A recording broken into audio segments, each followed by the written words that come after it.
Oi, tudo bem? Bom dia. Graças a Deus estamos aqui na presença do Senhor Deus, Senhor Jesus, Senhor Espírito Santo e todos os anjos do céu estão aqui com nós e com vocês também, graças a Deus, né? Então hoje eu vou falar aqui de Marcos, capítulo 10, do versículo do 7 ao 12. 10, 7 ao 12. Por isso deixará o homem o seu pai e a sua mãe, e unir-se-á à sua mulher, e serão os dois uma carne. E assim já não serão dois, mas uma carne. Serão uma carne daí, né? Portanto, serão uma carne. Portanto, o que Deus juntou, não o separe o homem. O que Deus juntou, não separe o homem, né? E em casa tornarão os discípulos a interrogá-lo acerca disto mesmo. E disse-lhe: qualquer que deixar a sua mulher e casar com outra, adulterará contra ela. E se a mulher deixar o seu marido e casar com outro, adulterará, né? Se a mulher deixar o marido, é adultério, né? Se o marido também pegar outra mulher, também é adultério, né? Então a gente tem que pensar bem, né? Quando vai casar, né? Tem que pensar, ver bem, né? O amor tem que estar presente, porque o amor nunca morre, né? A pessoa que tem amor por uma pessoa assim, ela sabe se ela tá com amor mesmo ou não, né? Todo mundo tem consciência disso, né? Mas às vezes a pessoa, né, quer casar, né? Então, a dureza dos vossos corações, né? No plano original do casamento, o Altíssimo não tinha nenhum propósito de separação. Ele não fez o casamento para separação. Deus fez o casamento para durar, né? Sua intenção era proporcional ao ser humano, né? A proporcionar ao ser humano uma união duradoura, feliz, né? Duradoura, feliz, né? Porque os casamentos falhavam e a razão disso eram planos do coração humano, né? Eram planos do coração humano que estavam corrompidos, longe do Todo-Poderoso. O homem consegue transformar algo bom, criado para beneficiar ele próprio. Então, lá em Gênesis 2:24, né? Então, está escrito assim: portanto, deixará o homem o seu pai, sua mãe, e apegar-se-á à sua mulher. Serão ambos uma só carne. Ele vai deixar o pai, a mãe, né? A partir que casou, daí ela vai ser a mãe dele e ele vai ser o pai dela, né? Então é assim, né? Então, para a sua. Tá lá em Gênesis, né? Em algo desagradável, né? Beneficiar ele próprio, mas em algo desagradável para a sua vida. Está lá em Mateus 19:3-9, né? Eu vos digo, porém, que qualquer que repudiar sua mulher, não sendo por causa de fornicação, não sendo por causa, né?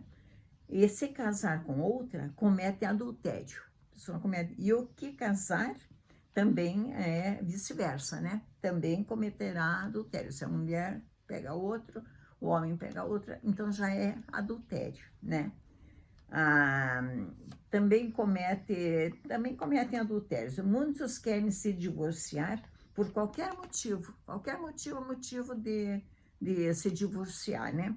Por causa do gênio, né? Desgaste na vida também, né? A dois, né? Às vezes vivem 2 anos casados, mas já estão desgastados, né? Já não querem mais, né?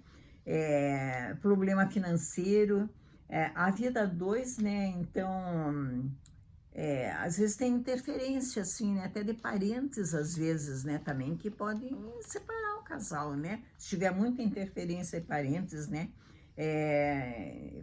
Isso é muito ruim, né? Quando a família, alguém da família tá lá se metendo, como é que tá teu casamento, tá tudo, todo dia perguntando se tá bem o casamento. Não precisa perguntar todo dia. Se a pessoa casou com amor ali, a vida é dela, dali pra frente. Não tem nada de parente ficar perguntando se tá indo bem, tá tudo bem, se tiver alguma coisa, me falem. O que ela vai fazer, né? É a separação. Isso é contra, Deus é contra, né? Então tem que se casar por amor e problemas todos nós temos todos os dias. Não é porque casou, é só rosas, né? Coisas lindas, não. todos os dias nós temos que lutar todos os dias, né? Os olhos, então, nada justifica uma separação, né? Para Deus, nada justifica, né? Deus projetou o casamento para a vida toda, né? Ele projetou o casamento para a vida toda, né? Moisés permitiu que o marido concedesse carta de divórcio à mulher caso descobrisse que ela havia cometido algo indecente ou imoral.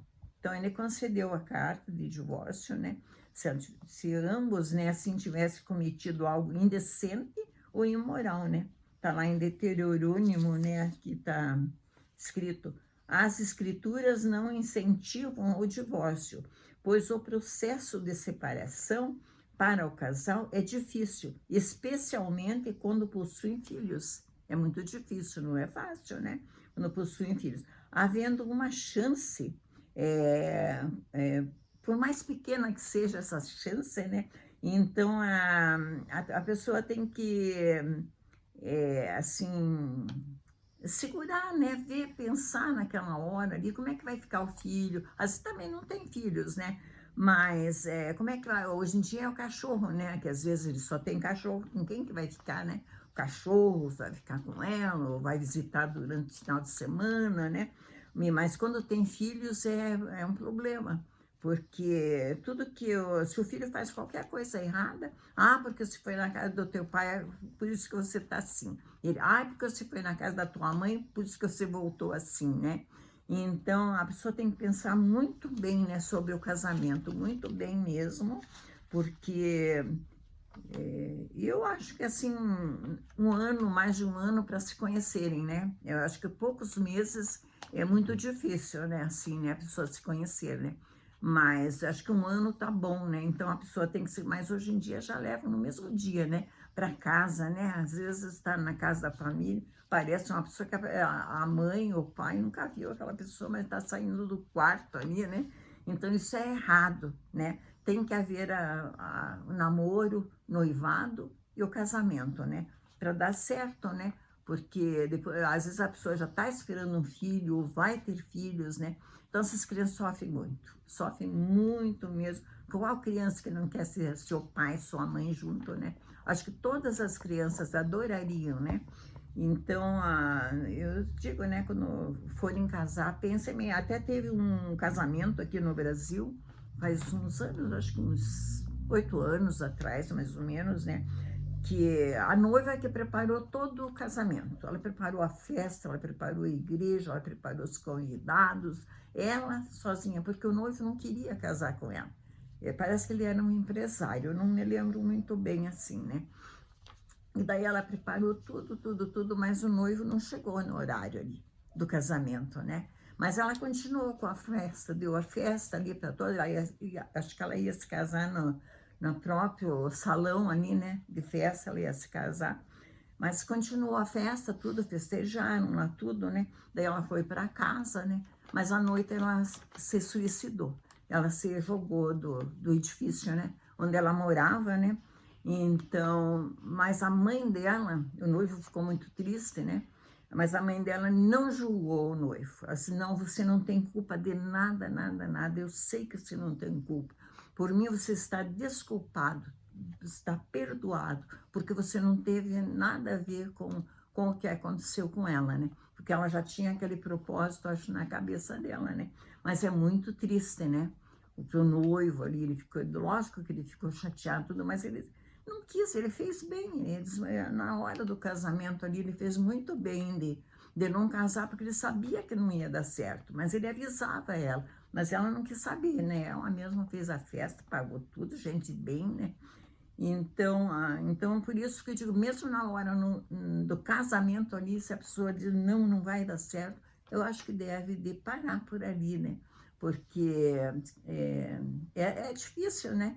Porque a pessoa fica com vergonha, tudo, né? Mas é melhor do que ter uma vida já de separação, né? Ficam ali uma semana junto, tem casos, né? Uma semana junto já não querem mais. Até uma vez eu soube, assim, de uma senhora que o marido dela, quando ela era namorada, noiva, né? Ele dava de tudo para ela. Todas as vezes trazia bombom, caixa de bombom, flores, agradava ela todos os dias. Daí ela casou, ficou esperando o filho, né? E ele mudou. Ele não fazia mais nada daquilo que ele fazia para ela, né? Daí ela mandou comprar o carrinho do bebê, né?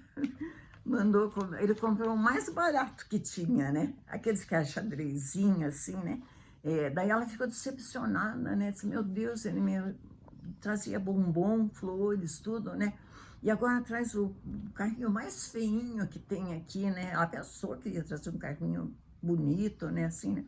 Mas é assim, né? Às vezes as pessoas se enganam também, né? Porque no namoro, no noivado é uma coisa e de repente ele se torna outra. A gente não sabe qual é esse segredo, né?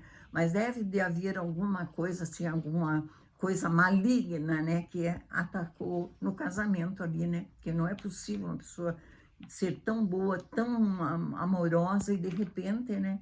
Então, para casar, então, a pessoa tem que pensar e ver mesmo se ela vai viver a vida toda dela ali, né? Com amor, com carinho, tem que ter um amor, né?